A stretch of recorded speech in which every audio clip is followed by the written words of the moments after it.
Sharon, how are you? Woohoo! Well, good morning from California. I love California. I went out to San Diego last summer. Are you coming Yeah. this summer? I don't know. I don't know if we're gonna make it back out that way, but I love the way things roll out there. Well, it's a little different, probably. It's been an interesting landscape. Yeah, for sure. Well, hey, let's get into your life. And before we do that, what I'd like to do is cover COVID. How did you survive the last 3 years, and how has it changed the way that you do things now? That's an interesting question. Um, I did well. I did well with it, but I'm a really strong person and very strong in my faith, and that's my North Star, and I just kept going. It really didn't slow me down. So let's get into the essence of exactly what you do. I know there's a lot of parts to what you do. If I put you in front of a bunch of third graders at a career day and one of the kids looks up and says, "Hey, what do you do for a living?" How do you answer that child? Boy, you're rolling hard first thing in the morning. Right. I think I would say I help people realize how incredibly valuable they are so that they can go on to do great things. So let's get to how all of this began for you. And before we do that, what did you want to be in the third grade? What was your dream growing up? I wanted to be an actress. Okay. Yeah, or a superhero. I think I was totally girl crushing on Wonder Woman and the Bionic Woman back at that time. Well, and now everything coming out of Hollywood superhero related. So it's kind of fun as an adult to see that happen, Yeah. you know. Yeah, yeah, So totally. tell me where you were born and raised. How did these seeds get into you to become who you are and to write and speak and to do all these things that you do? How did that happen? Well, I was actually born and raised in Orange County, California, and, that how those got into me is still a mystery. I think some people are just wired towards a certain thing, and sometimes it can take decades to, unearth those things that were deep within you, and, yeah, it's been kind of a long, messy journey because my personal story is really, really crazy, and I think I always knew I was gonna write a book, but I didn't think it was gonna be the book that I ended up writing. So how did you get the confidence to come up with the Confidence Academy? Confidence has never been an issue for me. Self-worth is a completely different story, and that's one of the things that I really like to teach about is the difference between the 2, because I really think that confidence is a skill set. It's like riding a bike. The first time you get on a bike, it feels awkward and you fall off, but we expect that, right? We see all of our friends get on skateboards and bicycles and scooters, all the things, and they fall off and they get skin knees, but they get back up and they keep going until they get the hang of it. And then as adults, for some reason, when we're trying something new and we fall down, we don't get back up. We don't want anybody to know that we're struggling, that we didn't accomplish it. So there's something I think that switches within us, and it's probably a societal pressure, and we stop trying. But self-worth is completely different. That's, I'm in the C-suite and I'm struggling in my role. If anybody knew, I'd be fired. I don't deserve this. It's thinking that you don't deserve good things in life. It's deep. It's really deep. So you said you've had to overcome a lot in life. What was the one Mhm. thing you had to overcome that made you grow the most? Oh, the one thing I think the one thing was as a 13-year-old girl wanting to be a cheerleader, and I was gonna try out for cheerleading. When they had, like, a little workshop after school, and you would go and learn the cheer that you had to do to try out. I remember being really excited about this, and my dad had come home from work, and "Daddy, I'm gonna try out for cheerleading, and I learned this cheer today, do you wanna see?" And he goes, "You're not good enough." And I was just absolutely just crushed. And, I didn't make the squad. The girl across the street did, and what they had done is when you made the squad, somebody from school staff had called the parents to say, "Hey, all the girls that made it, the old cheerleaders that are going out and whatever parent, is coming where we're gonna kidnap the girls and we're gonna have a slumber party. And I remember hearing them come to get my neighbor, and I thought, "They're coming to my house," and they didn't. And I was so devastated. And I really dragged around my dad's words for years. I think as children, we all want our father's approval. And I dragged that around for years, was that I wasn't good enough. And it was really kind of a fulfilling prophecy in many ways. I ended up going through, well, at that point, I had already been through tremendous things. He had abducted me when I was 7. He'd taken me out a window, drove me back to California, from Missouri, and I hadn't seen my mom for what would be 7 years. He was an abusive man. I had been abused by numerous people at that point, and that started really sealing the fate that I wasn't good enough. And then things turned even darker. I'll let you lead. Do you wanna go dark? Well, let me just kind of sidestep here. I'm coming out of Kansas City. Where were you at in Missouri? I was in a little town called, oh gosh, now I'm trying to think of the name. What was it by? What city, main city was it by? St. Louis or Kansas City? Sykeston. It was called Oh, Sykeston, and I don't know, I okay, was a little girl, and I was sure. only there for such a small time. Should probably look it up. I still have the newspaper clipping of being taken. It's kinda interesting, my mom kept it. So I guess my question to you is, Mhm. I do want to delve into your life, but I don't want to get too dark. I don't want it to throw you off. So I'll kind of let you, if you want to delve any further. I think that's pretty heavy what you laid out there, but I'll kind of let you, if you want to delve, fine. I don't. I tend to keep this rather light and to get into who you are, but I know these are all integral pieces of who you have become now. Sure. Sure. Yeah, well, we're not gonna go dark, it's very PG. It was this progression of being really victimized and going back and forth between, one dysfunctional parent household and the other. And a lot went on, and then came Halloween night, and I was 16. I went to a party with an older boy, and right away when you say older boy, it's bad. You probably have kids.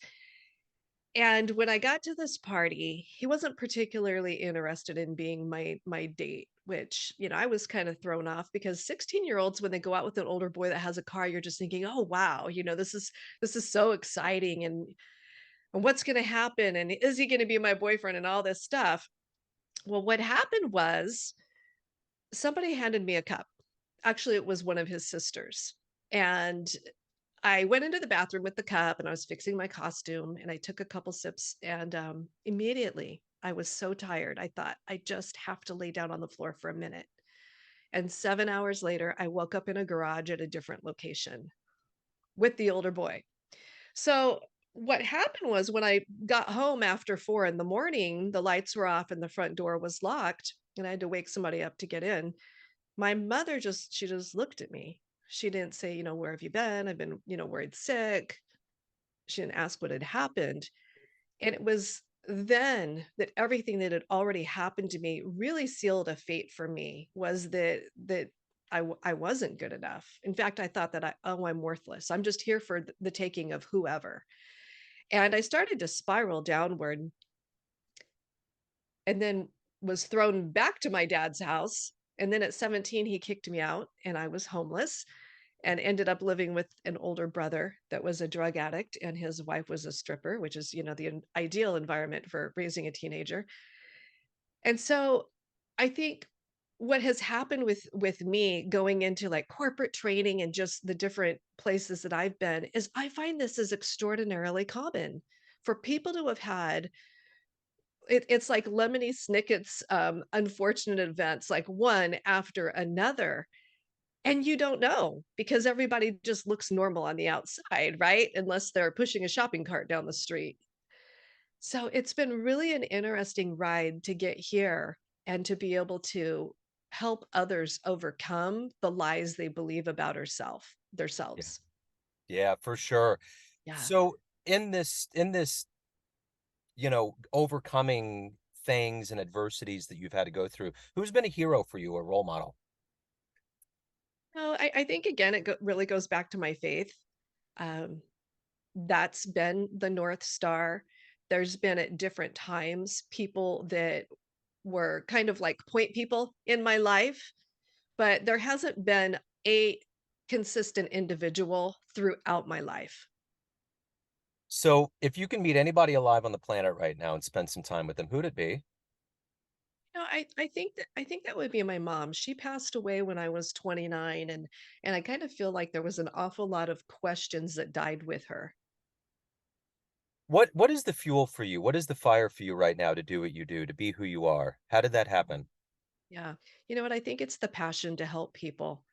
'Cause when I went into corporate training, I took some of the things that I had personally used to overcome trauma, and I developed a few questions and thought, "I'm gonna experiment with this," and I was at a place that gave me free creative reign, and it was really such a gift, and did a lot of personal development there.